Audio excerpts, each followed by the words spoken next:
Hi everyone, welcome back to my channel and I hope you guys are doing well. So on 2nd March it was our first wedding anniversary and we decided to plan a trip. After the entire lockdown of 2020, we really wanted to step out and go somewhere despite of COVID odds. We looked for safe destinations and we decided to go to Maldives as it was one of the safest destinations to travel from India. So if you're planning a trip to Maldives, then this video is for you, where I will share my journey in terms of how it started and how it ended, and also you will get all the related information in terms of COVID, budget, resorts, food, water sports, etc.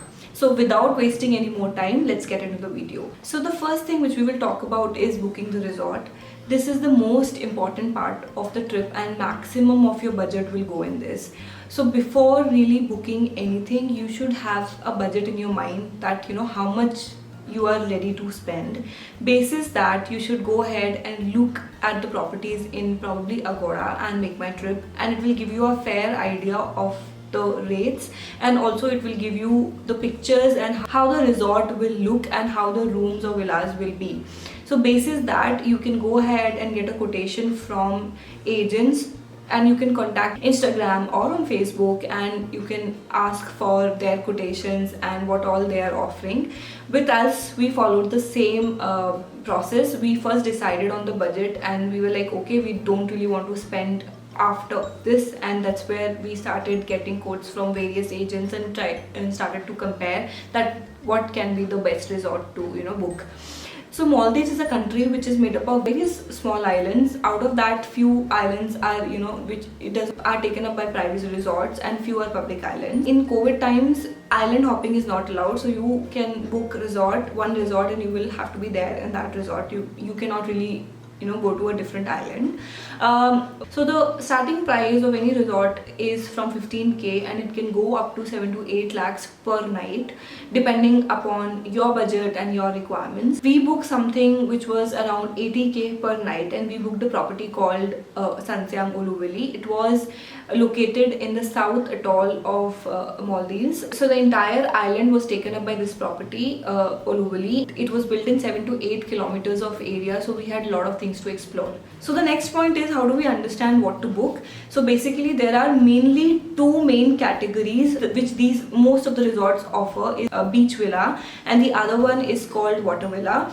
So beach villa is something, it is a villa which is like located on the beach, and you have a direct access to the ocean, and basis what all amenities do they provide with that villa is like some might provide a jacuzzi, or some might provide a pool, or some might provide a different thing, and that's how the rates vary. And the second category is water villa. So water villa is basically a villa right in the middle of the ocean, and you can literally see, so you literally have stairs down and you can just go in the ocean, and it is very beautiful. All the Maldivian tourism is which they advertise is the water villa. Now even in the water villa you have various subcategories in terms of the water villa will come with a pool, with a private pool, or maybe it comes with a jacuzzi, or it has a sunset view, or it has various other things. So depending upon that, the resorts will charge prices. Also you should make sure that you ask for all these details before booking, and you should literally go ahead and check the details which the agents are giving on Agora or Make My Trip. In general, people plan 5 days and 4 nights in Maldives. With us, we only went for like 3 nights and 4 days. Just we were tight on budget and we did not really wanted to spend more than that, and hence we decided to cut down on 1 day. In our opinion, 3 days is enough because you are any which ways on one of the islands. You can explore everything in 3 days. We booked 1 day beach villa and 2 days grand water villa with pool, and it costed us around 80k per night, which was inclusive of everything. So all the meals were also included. So we took an all-inclusive package. What does this mean?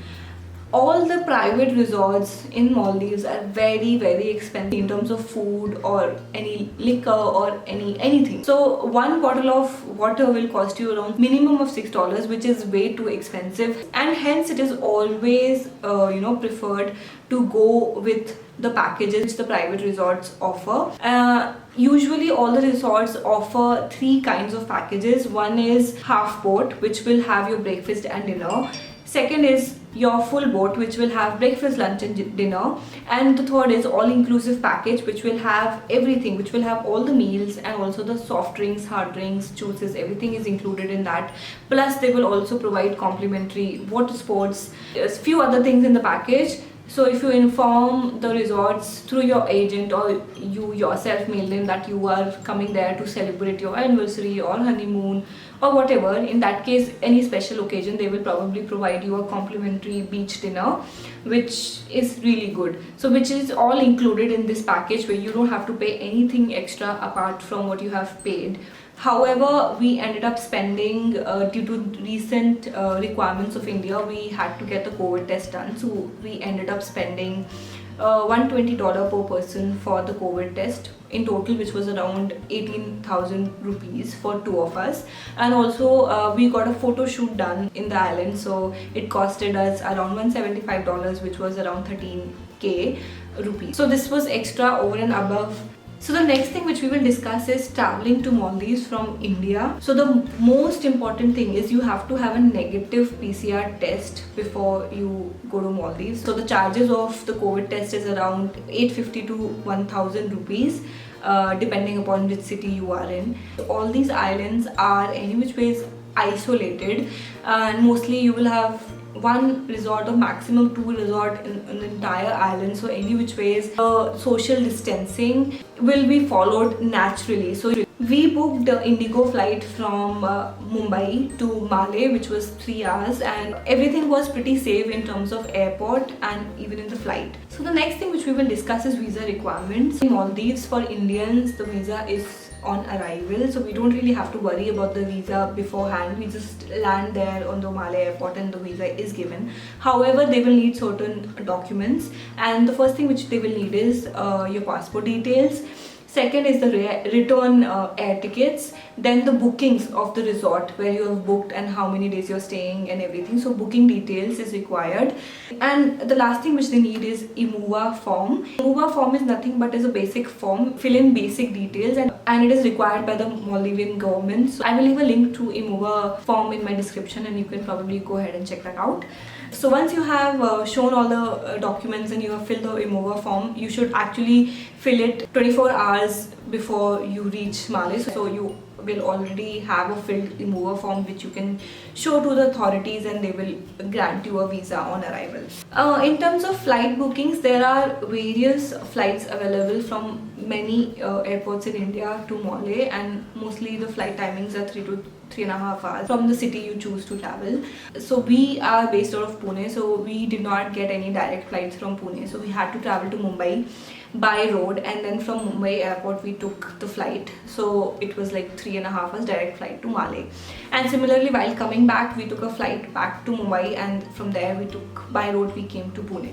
The flight charges are somewhere around 16k to and fro for one person. It costed us a total of 36,000 for two people. Flight fare will not really change a lot. It will somewhere be around 40k or more or less, around that number, even if you book well in advance or you book like a week in advance. So the next thing which we will talk about, Malé airport to the resort. When we land in Malé airport, which is like on water. It is actually surrounded by water, and you will see that beautiful blue water around you. And as soon as you leave Malé airport, it's just water, so you have to take care of your travel from Malé airport to the resort. There are two kind of transport which is available. One is shared speedboat, and the other one is seaplane. So the shared speedboat will cost you around 200 to 250k per person, and the seaplane will cost you around 800k per person to and fro. In our case, we took shared speedboat to the resort, which was around 1 hour away from Malé airport. So whenever you book through an agent and when you go for an all-inclusive package, the traveling from Malé airport to the resort is already included in your package. However, if you are booking it from Agoda on your own or from MMT on your own, in that case you should really take care of this detail, because it is a huge amount. So always make sure that you look at this before booking anything on your own. And if you're booking through an agent, you should definitely ask, is the transfers included, or is it like over and above the package which he is, or the pricing which he or she is telling you. So in our case, it was a shared speedboat. As soon as we got off the plane, we went through the immigration and we came out. Our resort people were already waiting for us, and there was a speedboat, shared speedboat, which was waiting for us. We went, and it had a capacity of around 10 to 12 people, and they took us to the resort. So it was like 1 hour ride in the speedboat, and we reached our resort. So the next thing which we will talk about is food in Maldives. Food in Maldives, they have variety of cuisines. They have a lot of Asian, Indian, and other Chinese continental cuisine which is available in the resort, and which they will serve you in each of the meals. However, we were vegetarian, and we literally could not really find a lot of options in terms of pure vegetarians. So we were like hardcore vegetarians, hence we were like, okay, maybe there are lesser options available for vegetarians, but it is still more than enough. You can always choose from various pizzas and burgers and all those stuff. So it was still there. You will be able to find dal, rice, and and parathas and everything. So yeah, in terms of food, it was good. However, I felt that in terms of taste, it could have been little more better, but it is okay. So in terms of food, if you are a non-vegetarian, then it is heaven for you. You will find everything. If you are a hardcore vegetarians like us, you might feel that there are lesser options available for vegetarians. Also in the resorts, you have various restaurants which you can literally go and opt for.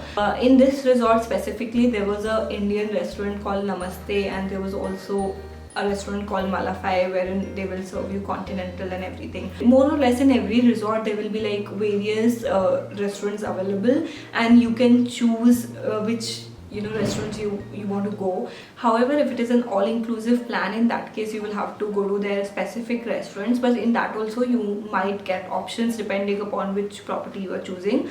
For us, we always had an option between the two restaurants which they had, and we chose accordingly. Just to note that if you are a person who want to try a local Maldivian food, then there are very less options available, so you will have to probably compromise on that.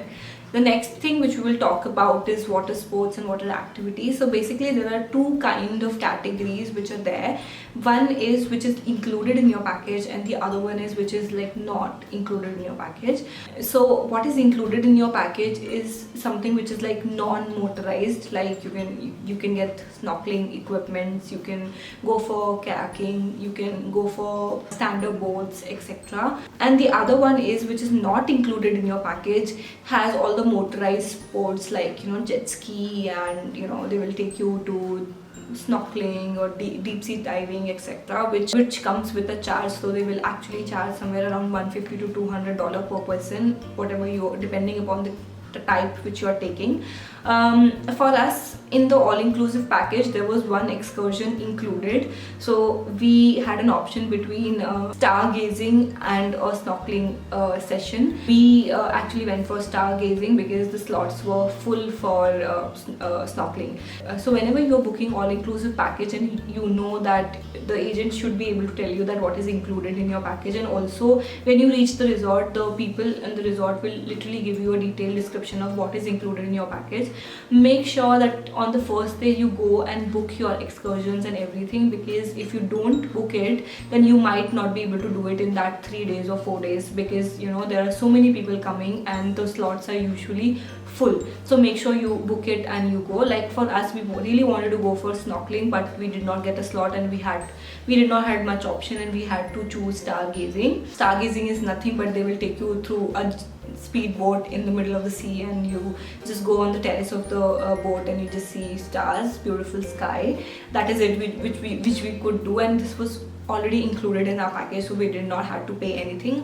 Apart from that, we also did kayakings and stand-up boards, which was also included in our package. In this package, they will give you snorkeling equipment. So for us, we did not really go for any of the paid water sports. So the next thing which we will discuss is traveling back to India. This is one of the important point because of the recent guidelines which have changed. Now if you're traveling internationally or coming back to India, you need a negative PCR test, which is negative COVID report.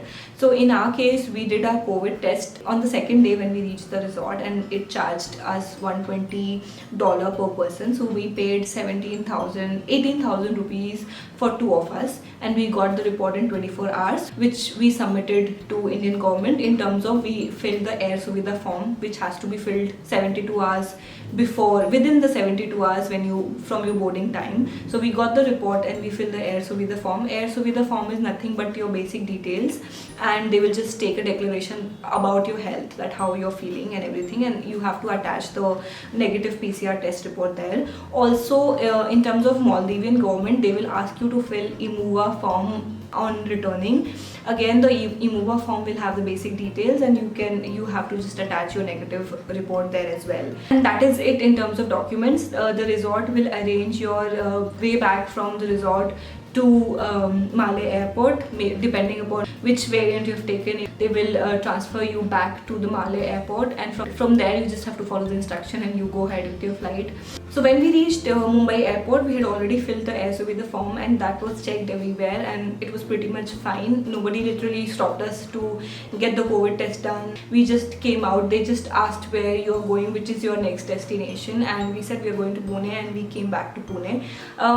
There was no requirement of home quarantine or isolation, but for a responsible citizen, they will advise that we should self-isolate, and we did self-isolate ourselves for like 7 days. So that is it. It was not horrible experience. It was pretty good. It was very smooth. Everything was taken care from airport to airline to resort. Everything was smooth. There was no issues. It was all fine.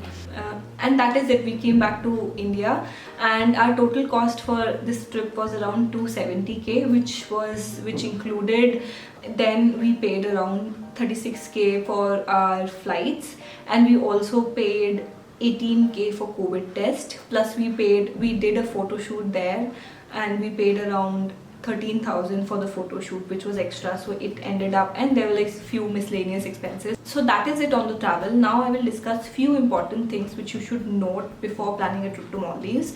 First is, if you're booking resorts by yourself, then you should make sure that all the necessary taxes are included, like GST and green charges. You should also make sure that your to and fro transfer from Malé to resort and resort to Malé is also included in your package. We planned it through an agent, so it was already included, and he already had informed us that it is included. We booked through an agent called Alec, and if you are literally planning to book through him, you can reach out to him asking for quotations. You can ping me on Instagram and I can share the contact with you. So if you are a foodie and like to drink in terms of alcohol or whatever, then you should literally go for all inclusive package, because full board will not include any drinks. Also, it will include the mini bar which will be there in your rooms. One more important point is that the resorts will not serve you food or drinks inside your villa. If they serve, then it will be chargeable. So make sure that you are not literally calling and ordering something to your villa, because ultimately they will charge for that. So make sure to understand that what is included and what is not included, and you follow things accordingly. Most of the resorts will refill your minibar once in a day, or maybe some resorts do twice in a day as well, which is always included in all inclusive package. Most of the resorts in Malé are very strict of timings. They have a specific time for everything, for breakfast, for lunch, for dinner, or for evening snacks. So make sure you follow their times, because if you reach late, they will not serve you. So make sure you follow the timings strictly. One more thing which we noticed was that water villa were like pretty far away in one of the ends of the resort, hence you have to literally take buggies and come to these specific restaurants for lunch, dinner or whatever. This trip can be made more budget friendly if you book 2 days, or 3 days beach villas and take 1 day water villa, because water villas are usually double the price of the beach villa and hence you can save a little more there. We took one day beach villa and we took 2 days water villa, but ultimately we end up not spending that much time in water villa, and we always had to take buggies and come to these restaurants for lunches and then evening snacks and everything. Hence, if you book 2 or 3 days beach villa and 1 day water villa for that experience, it should be enough for you and it will save you money as well. For any water sports, make sure you book in advance, at least 24 hours in advance, because their slots are always booked, and they might if you go in the end, they might tell you that it is booked and they will not do much about it. Make sure that the day you reach, you look at everything and you book everything in advance. One last thing, if you're going for your honeymoon or anniversary, in that case the resorts will provide freebies in terms of they will give you a cake, they will do a bed decoration, they will give you a bottle of wine, also they will arrange a beach dinner for you. So make sure that you inform the resort and your travel agent in advance and give them the necessary documents. It is just a wedding card which they require, and they will arrange all this for you. So you should make sure that you ask your agent to inform the resort, and you also ask your agent that what all is included. So with this, we have come to the end of this video. I hope you liked it and you got all the relevant information. If you need any further details, please comment down below and I will try and give you the details. I will see you in my next video. Bye bye.